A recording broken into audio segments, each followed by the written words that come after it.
माय village माय form, माझा गाव माझी शेती या चॅनलवर मी आपलं स्वागत करीत आहे. मित्रांनो, आता थोड्या वेळापूर्वी ही शेळी व्यालेली आहे. हे पहा, ही शेळी आणि तिचं हे पिलू पडलेलं आहे. ते उठण्याचा प्रयत्न करत आहे. शेळी आहे आणि विशेष असं आहे की ला 2 पिलं झालेले आहेत. हे पहा, दुसरं पिलू इथं आहे. हे दुसरं पिलू आहे. तेही उठायचा प्रयत्न करत आहे. ही दोन्ही पिलं या शेळीची आहेत. पहा, या शेळीची आहेत. आत्ता नुकतीच व्यालेली आहे. ही पहा, मागच्या बाजूने तुम्हाला दाखवतो. हे पहा,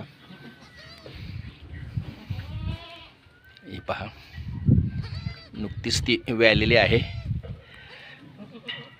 पण ह्याच्यामध्ये गंमत अशी झालेली आहे की ही जी दुसरी शेळी आहे, ही पहा, ही शेळी त्यापैकी एका पिल्लाला चाटायला लागलेली आहे.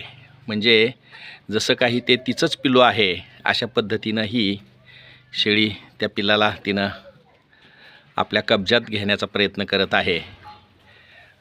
पहा,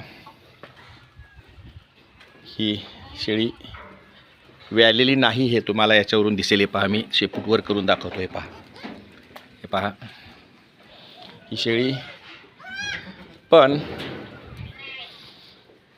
हिनं एका दृष्टीनं हे बरं झालेलं आहे. कारण या शेळीचं पहिलं पिलू मेल्यानंतर दगावलेलं आहे. या शेळीचं मेलं होतं, ते लहान जन्मल्या मेलं होतं. आम्ही हिचं दूध दुसऱ्या पिलाला पाजत होतो.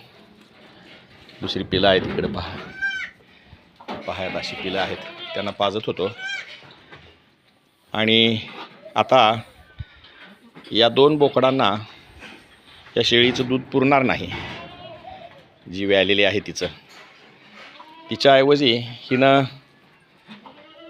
त्यापैकी एक पिलू स्वीकारायचं ठरवलं आहे असं दिसतंय. हे बरं झालं, कारण शक्यतो शेळ्या असे दुसऱ्या पिलांना स्वीकारत नाहीत. परंतु ही शेळी, ही पहा, चाटायला लागलेली आहे त्याला. हे पहा, आणि हे दुसरं पिलू इथं आहे. हे पहा. ठीक आहे मित्रांनो, पहा, ते पिलाला चाटून शक्यतो एखाद्या शेळीला जन्मलेलं पिलू लावणं अवघड असतं.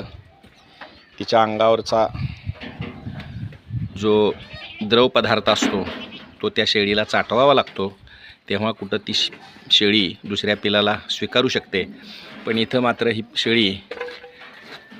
शेळीनं या शेळीच्या पिलाला स्वीकारलं आहे. ठीक आहे मित्रांनो, बघूया काय होतंय पुढं. तर सबस्क्राईब करा, कमेंट करा, तुम्हाला काय वाटतं कळवा.